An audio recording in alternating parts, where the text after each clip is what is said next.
কথা ছিল লড়াই হবে সমানে সমান, বাড়ছিল উত্তেজনা, কিন্তু শেষমেশ হলো না তেমন কিছুই। ইরানের হামলার জবাবে ইসরায়েল যতটা হুমকি আর ধমকের সুরে কথা বলেছিল, ততটা শক্তির প্রদর্শন তারা বাস্তবে দেখাতে পারেনি। কিন্তু এত সামর্থ্য থাকার পরও কেন উপযুক্ত জবাব দিতে ব্যর্থ ইসরায়েল? কি সেই অদৃশ্য শক্তি যা আটকে দিল ইসরায়েলের দানবীয় মেজাজকে? গত 14 এপ্রিল ইসরায়েলকে লক্ষ্য করে 3 শতাধিক ড্রোন ও ক্ষেপণাস্ত্র ছোড়ে তেহরান। এই ঘটনার পর বড় সংঘাতের আশঙ্কায় পড়ে যায় পুরো মধ্যপ্রাচ্য। ইরানের হামলার জবাবে গত শুক্রবার দেশটিতে ব্যাপক পরিসরে হামলা চালাতে চেয়েছিল ইসরায়েল। হামলার পরিকল্পনা ছিল ইরানের রাজধানী তেহরানের কাছের সামরিক ঘাঁটিতেও। তবে পরে সে সিদ্ধান্ত থেকে সরে আসে ইসরায়েল সরকার। আর এর নেপথ্যে আছে ইসরায়েলের বন্ধুরাই। আন্তর্জাতিক চাপের মুখে পড়ে ইরানে বড় হামলার সিদ্ধান্ত থেকে সরে এসেছে ইসরায়েল। আর এ বিষয়ে সবচেয়ে বড় ভূমিকা রাখে ইসরায়েল সরকারের পরম বন্ধু হিসেবে পরিচিত মার্কিন যুক্তরাষ্ট্র। ইসরায়েলের 3 কর্মকর্তার বরাতে যুক্তরাষ্ট্রের সংবাদ মাধ্যম দ্য নিউ ইয়র্ক টাইমস এক প্রতিবেদনে জানায়, যুক্তরাষ্ট্রসহ বিভিন্ন মিত্র দেশের কূটনৈতিক চাপে ইরানে বড় ধরনের হামলার সিদ্ধান্ত বাতিল করে ইসরায়েল।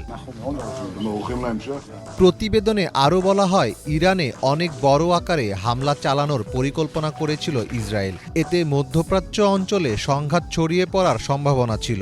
এমন হামলা চালানো হলে তা এড়িয়ে যাওয়া তেহরানের পক্ষে কঠিন হতো। ফলে ইরানের পক্ষ থেকেও শক্তিশালী পাল্টা হামলা চালানোর ঝুঁকি বাড়ত।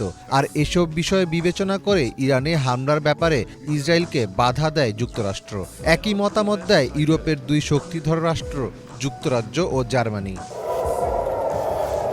ইরানের হামলার পরদিনই দেশটিতে ব্যাপক পরিসরে হামলা চালাতে চেয়েছিল ইসরায়েল। ইরানের রাজধানী তেহরানের কাছের সামরিক ঘাঁটিসহ ইরানের বিভিন্ন সামরিক ঘাঁটিতে বড় পরিসরে হামলা চালানোর পরিকল্পনা করেছিল ইসরায়েল। কিন্তু মধ্যপ্রাচ্যে বড় সংকট এড়াতে ইসরায়েলের প্রধানমন্ত্রী বেনিয়ামিন নেতানিয়াহুকে ব্যাপক হামলা না চালানোর আহ্বান জানান যুক্তরাষ্ট্রের প্রেসিডেন্ট জো বাইডেন।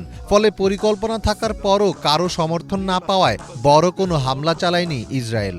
איראן על כל המגרש. এদিকে চলমান উত্তেজনার মধ্যেই পদত্যাগ করেছেন ইসরায়েলের সামরিক গোয়েন্দা প্রধান মেজর জেনারেল আহারন হালিভা। সাম্প্রতিক সময়ে ইসরায়েলে হামলা ঠেকাতে ব্যর্থতা সহ বিভিন্ন ইস্যুতে সমালোচনার মুখে পড়ে দায়িত্ব ছাড়েন তিনি। রাজনৈতিক বিশ্লেষকরা জানিয়েছেন, গোয়েন্দা প্রধানের এই পদত্যাগ প্রত্যাশিত ছিল। কারণ শুধু 7 অক্টোবর হামাসের হামলাই নয়, ইরানের 300টিরও বেশি ড্রোন ও ক্ষেপণাস্ত্র হামলা সম্পর্কে সতর্ক না হওয়ার দায়ও পড়েছে গোয়েন্দা বিভাগের উপর। একদিকে আন্তর্জাতিক মহলের চাপ, অন্যদিকে নিজেদের নিরাপত্তা ও সক্ষমতা নিয়ে সমালোচনা।